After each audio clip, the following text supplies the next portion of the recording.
is a very powerful entity that can awaken our senses and shape us in such ways that can change our characters and who we are. In our brains, there are many sense receptors, and it's shown that the sense receptors that are stimulated when we eat chocolate, have sex, or use cocaine, which I hope we don't eat chocolate. They are the same ones that are stimulated when we listen to music. The music has many positive effects, and people don't know many of them, but positive music can be beneficial. And positive music affects the mind, body, and soul, and can, like I said, benefit all who listen. Now, most will readily agree that positive music has positive effects. But however, where this argument ends is with the question of popular music and the negative effects associated with it. As you can see, well, kinda.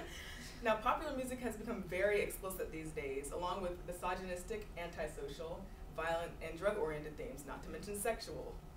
And see, the thing with this is, children are listening to popular music more than ever. Like, how many of you have seen like kids under 12 with iPods these days? Yes. They know how to use iTunes, they know how to get online. So the thing with this is that children imitate what they see, and with people like this, I'm not trying to say anything, but that could be a bad influence to kids, and also the fact that they're displaying an altered perception of life. So if the artists were really, I know they're doing what it takes to sell, but if they really cared about their audience, they might think about what they do before they get on stage. Because I can conclude, I can back that up because of my experience as a teenager. I like a lot of some popular artists, and I see what they do on stage, so I know about that. Now, another issue with music is the sound level that it's played at. When you play your music too loud in your earbuds, you can cause temporary or even permanent hearing loss. That's not good if you want to hear things. Depending on the time length that you play the music at and the volume, studies have shown that preteens and teenagers are aging their ears faster than the normal rate. Wendy Priceness reports for Natural Life magazine that teenagers and preteens are aging their ears at 3 to 10 times the normal rate. She didn't mention the normal rate, but she said 3 to 10 times is pretty bad. I'm guessing it's a scale of 1 to 10. Now, hearing loss can lead to high blood pressure, anxiety, and irritability. Nobody wants that. It's not good. So, parents should be aware of what their kids are listening to and replace the negative with the positive. Now, I know, these days kids can do anything they want basically with the internet because friends have like smartphones and stuff. So, it's really hard for the parents to be involved with like what the child's doing at all the time, but they can at least, see what type of stuff they're listening to and try to replace the negative with the positive. Because if you listen to negative, negative's going to come out. You may not think it's affecting you over time, but it will. So, in a committee meeting of the American Academy of Pediatrics, Marjorie Hoga argues that pediatricians should encourage parents to take active roles in monitoring the music that their adolescents are exposed to and which they purchase, just to make sure everything's okay. Now, there are positive effects of music. There are tons, though. So, though there are those little few negative things, there are tons of positive effects from positive music. Positive lyrics can change people's outlook on life, and it could be really uplifting. Now, most of us teenagers are classified as listening to music that's unruly. Our grandparents and parents are like, oh, here they come with that crap music and stuff, because it just. But the lyrics could actually be uplifting. Some of the music. I'm not saying all are, but we listen to stuff. Our parents don't understand some of it sometimes, half of it. So it's fine. Now, Dr. Tobias Breitmeyer conducted an experiment at the University of Sussex where he took teenagers and split them up into 2 groups. And he had a control group and an experiment group. And the experimental group, he had them listen to some music with uplifting lyrics, like Michael Jackson's Heal the World. And after they finished their test, an experimenter, one of the tester people, he accidentally knocked a couple of pencils onto the floor. And the kids who had listened to like Michael Jackson's Heal the World and the music with uplifting lyrics, they were responded to the falling pencils faster than those who hadn't listened to anything. So they were more aware. Positive music makes you aware.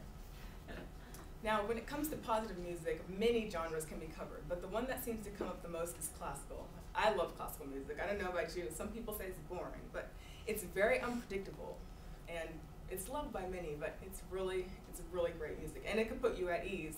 I know a lot of people like to use classical music when studying.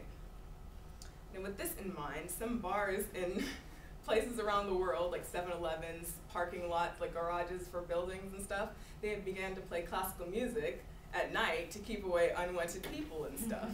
It's funny. The Los Angeles Times reports of a bar in Florida that was a central spot for drug dealers. They began playing selections from Mozart, Bach, and Beethoven, and they interviewed a police officer the next day. She said at 10 o'clock at night there was not a soul on the street. And then they tried it at 7-Eleven with some more Beethoven and Bach, and they interviewed people the next day, and they were like, oh, well, we don't like that music, we're not coming around. So it kept away the thugs and drug dealers, undesirables. So with classical music, another thing that comes up is the Mozart effect, which is essentially a temporary IQ shift. Now, there was another experiment that was conducted by a professor in which they had 2 students listen to a Mozart sonata. Now, Mozart sonatas they're really amazing. You could have 2 intricate melodies playing at the same time, and your brain could pick them apart, even if you don't hear it. So he had them take an IQ test, listen to the Mozart sonata, then they took the IQ test again, and the IQ test was raised by several points, actually. It didn't last longer than the testing period, but it was cool though, because think about that, you got smarter from listening to a song for like 5 minutes. That's like, what? It's awesome. So that's another thing that comes up. Another thing which I really am an advocate for, is a positive, effective, positive music, is music therapy. It's being used in various medical placements. Now, according to Janine S. Pouliot for The World and I, which is a journal, numerous studies indicate that certain types of vibrations, particularly musically fluctuating vibrations, have a strong influence on our perception of pain and healing process ahead. Now, in the ICU, people are using Mozart and Bach. They're playing it for trauma, stroke, and terminally ill patients. Now, the trauma and stroke patients have been shown to recover faster than those who haven't been listening to anything at all, because it helps ease their pain a bit and stuff and makes the process better. And who doesn't want to just listen to some nice classical music, you know? It makes you feel better. It's also being used, music therapy, in the NICU. They had a music therapist go in with a harp and play for the preemies, and it helped them lower their heart rate, and they had an easier time going to sleep. And also for babies that are just in the NICU that aren't preemies, it helped them maintain normal behavioral development. And it's also really great with autistic kids, music therapy. There's a music therapist that I love who lives in Massachusetts. I really want to meet her one day. She does a lot with autistic kids and who have like different issues, Down syndrome and stuff. Now, another place it's being used is in nursing homes for treating patients with dementia. It helps calm them down a bit, you know, because when you have dementia, it's almost like Alzheimer's. You become very isolated and withdrawn, but it kind of calms them down a bit and, you know, brings them back to the moments when they were still remembering things. So. And the other benefit, active involvement. Now, I don't know about any of you, but I know Justin and I, we sang in Pro Musica in high school, which is the choir, the honors choir we sang in. And active involvement it was so much fun. The choir was great.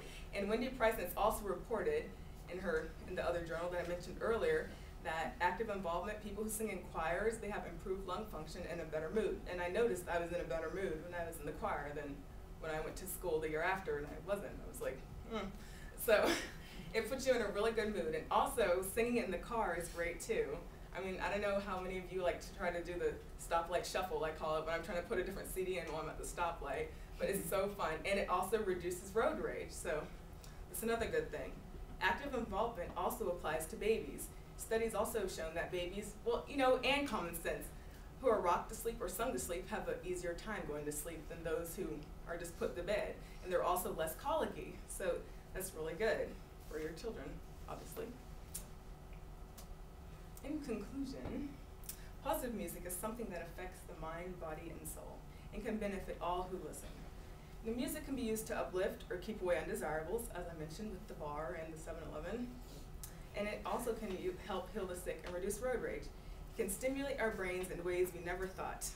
Music is all around us, and the more positive it is, the more it will be a benefit to us. Thank you for your time.